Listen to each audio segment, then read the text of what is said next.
കേരളത്തിൻ്റെ പ്രിയപ്പെട്ട മജീഷ്യൻ ഗോപിനാഥ് മുതുകാട്, അതുപോലെ തന്നെ ബാലാവകാശ കമ്മീഷൻ ചെയർപേഴ്സൺ ഉൾപ്പെടെയുള്ള ആളുകൾ നമ്മോടൊപ്പം ചേരുകയാണ്. സാറിന് ഈ ഓഡിറ്റോറിയം ഓർമ്മ ഉണ്ടാവുമെന്ന് കരുതുന്നു. പ്രോഗ്രാം പണ്ട് നടത്താൻ വേണ്ടിയിട്ട് വന്നിരുന്നു. ഓക്കെ, ആ പ്രോഗ്രാം എന്തായിരുന്നു എന്ന് ഓർമ്മയുണ്ടോ? ഇല്ല. പുത്തുമല ദുരന്തബാധിതരെ ആ ദുരന്ത സമയത്തായിരുന്നു. പുത്തുമല ഓഗസ്റ്റ് 8-നായിരുന്നു നടന്നത്. 15-നോ 16-നോ ആയിരുന്നു സാർ വന്നത്. ആ ദുരന്തത്തിൽ പകച്ചു നിൽക്കുന്ന ആളുകളോട്, കുട്ടികളോട് സംസാരിക്കാനായിരുന്നു അന്ന് വന്നത്. അതിനേക്കാൾ വലിയൊരു ദുരന്ത ഭൂമിയിലേക്ക് വീണ്ടും എത്തുകയാണ്. എന്താണ് ഇവിടെ കണ്ട കാഴ്ച? കണ്ട കാഴ്ച എന്ത് പറയാനാണ്? ഒന്നും പറയാനില്ല. കാരണം നമ്മൾ വാർത്തയിലൊക്കെ വായിച്ച് കണ്ട് ഇന്നലെ ഞങ്ങൾ അവിടെ നിന്ന് പുറപ്പെട്ടു. ഇന്നലെ വൈകുന്നേരം പുറപ്പെട്ടു. ബാലാവകാശ കമ്മീഷൻ ചെയർപേഴ്സണാണ്, അദ്ദേഹത്തോടൊപ്പം പോന്നു. കാരണം കുട്ടികളുടെ പ്രശ്നവുമായിട്ട് ബന്ധപ്പെട്ട് ഏറ്റവും കൂടുതൽ കാര്യങ്ങൾ ചെയ്യുന്നതാണ്. അപ്പോൾ അതിൻ്റെ ഭാഗമായിട്ടാണ് ഞാനും വന്നത്. കുട്ടികളെല്ലാം ഇവിടെ ജനങ്ങൾ കൊടുക്കുന്ന, അല്ലെങ്കിൽ സമൂഹം മുഴുവൻ ചേർത്ത് പിടിക്കുന്നതിൻ്റെ പേരിൽ കുട്ടികളെല്ലാം വളരെ വളരെ ഹാപ്പിയാണ്. ഹാപ്പി എന്ന് പറഞ്ഞാൽ ഞാൻ ആ അർത്ഥത്തിലല്ല ഉദ്ദേശിച്ചത്.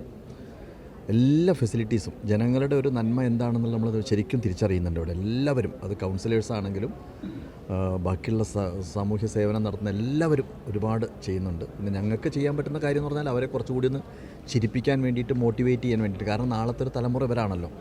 അപ്പോൾ ഇത്തരം ഒരു ഒരു സന്ദർഭം ഉണ്ടായി, പ്രതീക്ഷിക്കാതൊരു പ്രശ്നം ഉണ്ടായി. പക്ഷേ അതിൻ്റെ പേരിൽ വീണ്ടും താഴേക്ക് പോകരുത് മക്കൾ എന്നുള്ളതിൻ്റെ പേരിലാണ് ഞങ്ങൾ വന്നത്. സാറ് പറയും ബാക്കി. ഈ കുട്ടികൾ മാനസികമായി വല്ലാതെ ഒരു പ്രയാസത്തിലാണ്. പല കുട്ടികൾക്കും ഉറക്കമില്ല. അഥവാ ഉറങ്ങിക്കിട്ടിയാൽ തന്നെ ഞെട്ടി ഉണർന്ന് കരയുകയാണ്. അവരെ നമുക്ക് എങ്ങനെയാണ് ചേർത്ത് പിടിക്കാൻ കഴിയും? തീർച്ചയായും അതിനുള്ള സംവിധാനം ഇന്നിപ്പോഴേ പിന്നെ നിംഹാൻസ് എന്നുമുള്ള ടീം ഓഫ് ഡോക്ടേഴ്സ് ഇവിടെ വരുന്നുണ്ട്. ഞങ്ങളും അതുപോലെ ശ്രമിച്ചുകൊണ്ടിരിക്കുകയാണ്. അതിൻ്റെ ഭാഗമായിട്ടാണ് കമ്മീഷൻ്റെ ബ്രാൻഡ് അംബാസിഡർ കൂടിയായിട്ടുള്ള ശ്രീ ഗോപിനാഥ് മുതുകാടും ഞങ്ങളും കൂടെ ഇവിടെ വന്നതും. കുട്ടികളെ ഒന്ന് സന്തോഷിപ്പിക്കുക എന്നുള്ളത് തന്നെയാണ്. അതിന് ഞങ്ങളാൽ കഴിയുന്നത് ഇപ്പോൾ ശ്രമിച്ചുകൊണ്ടിരിക്കുകയാണ്. പ്രധാനപ്പെട്ട ഒരു കാര്യം, കുട്ടികൾക്ക് പഠനം മുടങ്ങുന്നു എന്നുള്ളതാണ്. ഇത് നമുക്ക് തീർച്ചയായും അതിനുള്ള പരിഹാരം ഉണ്ടാവും. സർക്കാർ തലത്തിൽ തന്നെ അതിൽ നടപടി സ്വീകരിക്കുന്നുണ്ടെന്നാണ് ഞങ്ങൾ മനസ്സിലാക്കുന്നത്. ഞങ്ങൾ കൃത്യമായി മോണിറ്റർ ചെയ്യുന്നുണ്ട് കുട്ടികളുടെ പഠനം, കുട്ടികളുടെ ആരോഗ്യം. ഇപ്പോൾ കുട്ടികൾക്ക് വേണ്ടിയുള്ള കൗൺസിലേഴ്സൊക്കെ കൃത്യമായിട്ട് ഗവൺമെൻറ് ഇവിടെ സംവിധാനം ഒരുക്കിയിട്ടുണ്ട്. അതിൽ ഞങ്ങൾ സന്തോഷമുണ്ട് ഞങ്ങൾക്ക്. കാരണം അത്രയേറെ നിരവധി കൗൺസിലർമാരെ ഇവിടെ ഡെപ്യൂട്ട് ചെയ്തിട്ടുണ്ട്.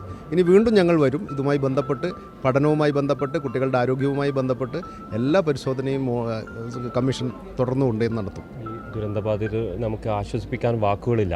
എങ്കിൽ കൂടി അവരുടെ ഒരു മനസ്സിനൊരു ധൈര്യം കൊടുക്കാൻ രണ്ട് വാക്ക്.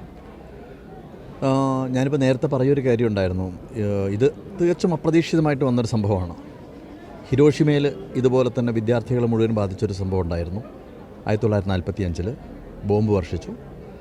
അതിൻ്റെ ഭാഗമായി 8:15 സംഭവിക്കുന്നത് രാവിലെ. അത് കഴിഞ്ഞ് സ്കൂളിലേക്ക് പോയിക്കൊണ്ടിരിക്കുന്ന കുട്ടികളുടെ കയ്യിൽ നിന്ന് ചോറ്റുപാത്രം ചിതറിത്തെറിച്ച് അതിലേക്ക് തല വേർപെട്ട് നോക്കി നിൽക്കുന്ന കുട്ടികളുടെ ചിത്രങ്ങളൊക്കെ പതിച്ചു വെച്ച് ഞാൻ അവിടെ പോയി കണ്ടിട്ടുണ്ട് ഹിരോഷിമയിൽ. ആ ഹിരോഷിമ വീണ്ടും പുനരുജ്ജീവിച്ചല്ലോ. ആ ഹിരോഷിമ മുന്നോട്ട് വന്നല്ലോ. പഴയതിനേക്കാൾ മനോഹരമായിട്ട് വന്നല്ലോ. അവിടുത്തെ വിദ്യാലയങ്ങളെല്ലാം വീണ്ടും, ഒരു വിദ്യാലയം പോലും ഉണ്ടായിരുന്നില്ല. ഒരു അധ്യാപകർ പോലും ഉണ്ടായിരുന്നില്ല. ആ ഒരു അവസ്ഥയിൽ നിന്നൊക്കെ മാറിയിട്ട് അത്തരം കാര്യങ്ങളൊക്കെ മുന്നോട്ട് വന്നു. അപ്പോൾ ഇത് അതിജീവനത്തിൻ്റെ ഒരു പാഠം തന്നെയാണ് പറയാനുള്ളതിനകത്ത്. പവർഫുൾ ആക്കണം നമ്മൾ കുട്ടികളെ. പവർഫുൾ ആക്കിയേ മതിയാവും. അതിന് ശക്തമായൊരു ബാലാവകാശ കമ്മീഷനുണ്ട് നമുക്ക്. അതോടൊപ്പം തന്നെ ഞങ്ങളൊക്കെ ഉണ്ട്. അപ്പോൾ നമ്മളെല്ലാവരും കൂടി ചേർന്ന് ഈ മക്കളെ ചേർത്ത് പിടിക്കുക. അതാണ് ഏറ്റവും പ്രധാനം. മറ്റുള്ളവരൊക്കെ കാര്യങ്ങൾ മനസ്സിലാക്കാൻ സാധിക്കും. എന്തുകൊണ്ട് ഉമ്മ കരയുന്നു, പാപ്പ കരയുന്നു, അല്ലെങ്കിൽ അച്ഛൻ കരയുന്നു, അമ്മ കരയുന്നു എന്ന് മനസ്സിലാവാത്ത മക്കളുണ്ട്. അപ്പോൾ സ്വാഭാവികമായിട്ടും ആ കുട്ടികളെ ഊർജ്ജസ്വലരാക്കിയിട്ട് അവരോടൊപ്പം ചേർന്ന് നിൽക്കാൻ വേണ്ടിയിട്ട് എല്ലാവരും, അത് ഒരാളോ രണ്ടാളോ എന്നുള്ളതല്ല, സമൂഹം മുഴുവൻ. കാരണം അവരാണ് നമ്മുടെ ശക്തി, അവരാണ് നമ്മുടെ ഊർജ്ജം, അവരാണ് നാളെ. അതുകൊണ്ട് അദ്ദേഹത്തിൻ്റെ സന്ദർശനവും അദ്ദേഹത്തിൻ്റെ വാക്കുകളുമൊക്കെ വലിയ കരുത്താകുമെന്ന കാര്യത്തിൽ സംശയമില്ല. ഗോപിനാഥ് മുതുകാടും അതുപോലെ തന്നെ ബാലാവകാശ കമ്മീഷൻ ചെയർമാനുമാണ് ക്യാമ്പ് സന്ദർശിച്ചത്.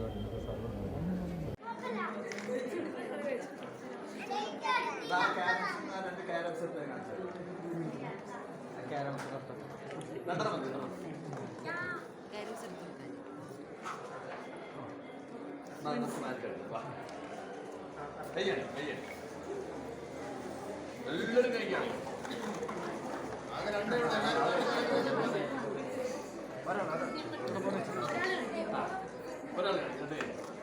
രണ്ട് ക്യാരംസ് അല്ലേ ഉണ്ടോ? നിങ്ങളുടെ കയ്യിലൊന്നുമില്ലല്ലോ. ആദ്യത്തെ ക്യാരംസ് എടുത്തു. ഈ ക്യാരംസ് ബ്ലാക്ക് അല്ലേ? ഈ ക്യാരംസ് ഈ കൈക്ക് വെച്ചു, ഈ ക്യാരംസ് ഇവിടെ വെച്ചു. ഇതിനകത്തൊരു ക്യാരംസ്, ഇതിനകത്തൊരു ക്യാരം അല്ലേ? പോകുമ്പോഴാണ് മാജിക് കണ്ടോണം.